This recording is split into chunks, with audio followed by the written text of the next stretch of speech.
Subscribe کیجئے محاسن اسلام YouTube channel کو اور بیل آئیکن پر ضرور کلک کیجئے تاکہ ہر طرح کی اسلامک نئی ویڈیو فوراً آپ تک پہنچے۔ شکریہ، جزاک اللہ۔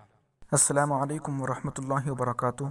ناظرین و سامعین، دارالعلوم دیوبند سے ایک خبر آ رہی ہے کہ بتاریخ 21 ربیع الثانی سن 1442 ہجری دفتر اہتمام میں حضرات اساتذہ کرام درجہ علیا کی مجلس میں طے کیا گیا کہ دیوبند اور قرب و جوار کے قصبات اور دیہاتوں میں مبلغین اور اساتذہ کرام کے ذریعے اصلاحی بیانات کرائے جائیں۔ اس مقصد کے لیے مندرجہ ذیل حضرات پر مشتمل اصلاحی معاشرہ کمیٹی تشکیل دی جاتی ہے۔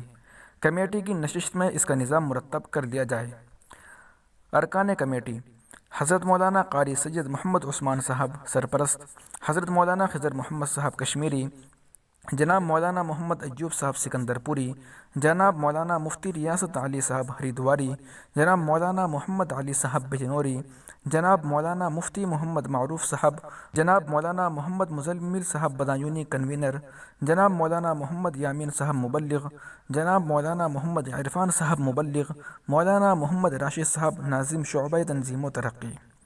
یہ 10 حضرات ہیں، ان پر مشتمل ایک اصلاح معاشرہ کمیٹی تشکیل دی گئی ہے۔ یہ حضرت مولانا مفتی محمد ابوالقاسم صاحب نعمانی، محتمم و شیخ الحدیث دارالعلوم دیوبند کی جانب سے ہیں۔